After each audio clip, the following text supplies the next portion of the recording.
Si barrica in casa e minaccia di suicidarsi con una motosega. Sono intervenute più pattuglie dei carabinieri, quelle del nucleo radiomobile, nell'abitazione di Licata, dove inizialmente era stata segnalata una lite.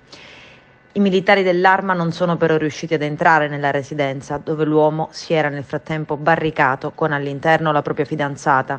La donna, stando a quanto è stato ufficializzato dalle ricostruzioni dei carabinieri, è riuscita a rinchiudersi a chiave all'interno di una stanza e a scongiurare per lei probabili tragiche conseguenze. Appena l'uomo si è accorto della presenza della pattuglia, si è affacciato dal terrazzino mostrando una motosega e minacciando di togliersi la vita. Ecco dunque che a questo punto sono sopraggiunte altre pattuglie dei carabinieri della compagnia di Licata. I militari hanno iniziato una sorta di trattativa per far desistere il licatese dall'intento.